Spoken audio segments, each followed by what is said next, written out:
Salut les Granities.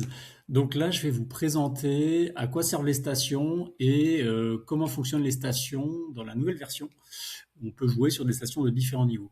Donc les stations, ce sont les contours rouges qu'on voit sur la carte, qu'on peut tracer sur la carte ou importer depuis une source de type QGIS au format shapefile, pour délimiter des quartiers, des chantiers, des unités de gestion subdivisées, les différents lots marchés, par exemple, ou des équipes. Voilà. Donc, l'outil station, il est dans le menu à gauche, hein, c'est l'icône hexagone là. Voilà. Et donc, l'outil station, pour en tracer une à la main, il suffit de faire plus et de tracer. Là, je vais faire vite fait, mal fait. Hein, voilà, je fais un quadrilatère. Je lui donne un petit nom, test. Et je peux aussi définir un niveau. On verra plus tard que là, j'ai 3 niveaux, parc, ensemble, station. Bon, là, je vais en rester là. Et c'est tout.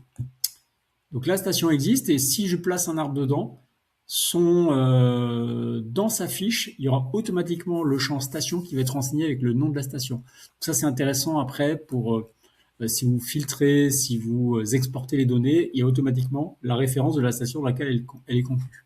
Exemple, si j'ai des arbres dans plusieurs niveaux de station, hein, si je clique sur celui-ci, là, au niveau des stations, j'ai une station villa, une station massif petit et une station parc numéro 2. C'est les 3 niveaux, hein. Petit, moyen, grand ici. Voilà. Et ils sont repris automatiquement. Si je retrace une station et que j'exclus l'arbre et qui se retrouve en dehors d'une de celles-ci, cette info sera mise à jour. Voilà, donc comment je fais pour définir le niveau d'une station? Bah, c'est lorsque je la trace, voilà, ou quand je l'édite. Donc si j'active l'outil station, je clique dessus et voilà, je peux éventuellement modifier et le mettre sur un niveau supérieur. Elle changera de couleur. Donc il y a 3 teintes. Alors l'affichage des stations, ça se fait ici avec le bouton pour personnaliser l'affichage. Et donc dans la partie station, vous dépliez avec le triangle et vous voyez les 3 niveaux. Donc là, ici, ils sont tous affichés, mais je peux dire, voilà, je ne veux voir que les niveaux inférieurs, que le niveau inférieur. Et voilà, par exemple. Je peux tout afficher, tout masquer ou n'afficher qu'une partie. On peut aussi renommer le nom des niveaux. Plutôt que d'avoir niveau 1, 2, 3, on peut appeler le premier niveau station ou chantier, le deuxième niveau quartier et le troisième niveau ville de l'agglo, par exemple. Donc pour changer les noms, ça se joue dans les paramètres avancés du projet. Et là, voilà, on a les 3 niveaux et il suffit de les renommer, tout simplement. Voilà, donc on les retrouve dans la légende aussi. Maintenant, les stations peuvent aussi se travailler en tant que filtre et on peut les éditer dans le tableau de données. Petite astuce, donc vous allez dans l'outil avancé tableau de données. Là, on a la table. Il y a 3. Là, on peut cocher le type d'éléments qu'on veut voir. Donc là, je suis sur la liste, la table des arbres que vous connaissez probablement. Si je veux voir les stations, je clique sur l'hexagone là, et là, j'ai la liste des stations.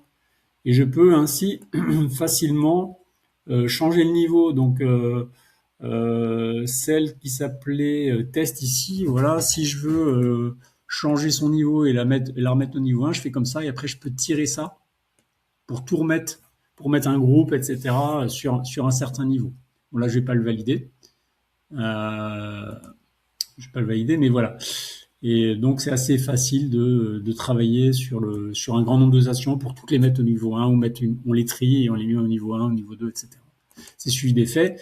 Et surtout, après, les stations servent directement dans l'outil filtre pour définir un chantier. Je vais définir le filtre localisation. Je prends station et là, je vais chercher en fait les filtres que je veux utiliser. Donc, petit parc, je peux combiner plusieurs stations. Voilà, alignement, je prends un peu au hasard, hein, parc, entrée, parc, il y a eu ça, je crois. Town Square, voilà, donc là j'ai une combinaison de stations, il va en découler que j'aurai filtré le truc et j'aurai 84 arbres qui en sortent.